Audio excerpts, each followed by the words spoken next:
Welcome to Soul Sesiones. I hope you all had a great week. As always, thank you so much for being here. If you haven't tuned into Soul Sesiones before, I share my videos on Sundays on Facebook, IGTV, and LinkedIn. And now it's time for YouTube. So let's make sure we get in our soulful vibes this Sunday. I read this beautiful quote the other day and I wanted to share it with you today.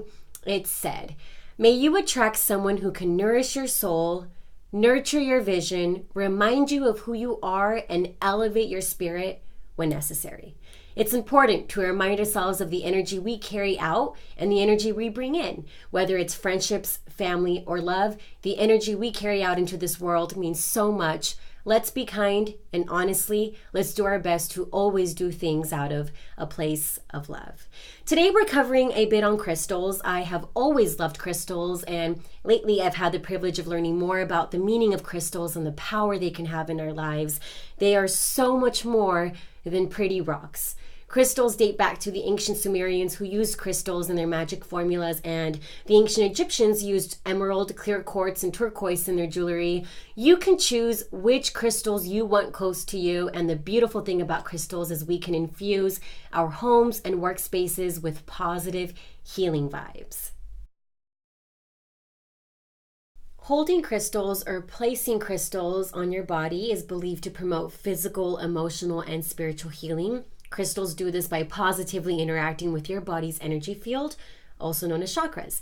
Every crystal holds its own power. Some alleviate stress, while others improve concentration and creativity. One of my favorites is amethyst, a meditative and calming stone which works our physical, emotional, and spiritual states to promote calmness, balance, and peace. This beautiful stone acts as a barrier against lower energies. I keep this one very close to me for spiritual protection, right next to my essential oils and incense. You can use the following heart chakra when connecting your spirit to crystals. I listen to my heart and honor its connection to the hearts of others. I allow love to fill me up and guide me in all of my actions. Lately, crystals have definitely been having their moment on social media. More people are open to using crystals after they've learned about the amazing healing energy they can bring into your life. One of the most common ways crystals are used are in meditation. You can place it in your hand as you close your eyes and focus on your breath. Or you can simply have them close to you during your meditation session.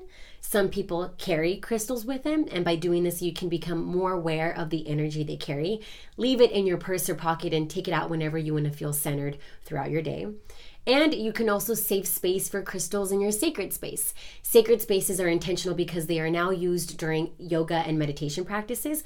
But as I've mentioned before, you can have a sacred space in your room, house, backyard when you want to go to reflect, meditate, or simply be by yourself in your own energy and take a few breaths. Crystals bring in peaceful, grounding energy into your sacred space. There you have it. That was a quick overview on crystals. A few favorites of mine are amethyst, which I mentioned before is a meditative and calming stone that I use during meditation. Sunstone, a crystal that brings personal power, blessings, and protection. And rose quartz, the stone of unconditional love. Join me next week as we talk about the centers of energy that move inside of us, also known as the 7 major chakras. I hope you enjoy the rest of this beautiful Soul Sunday. I'll see you next week.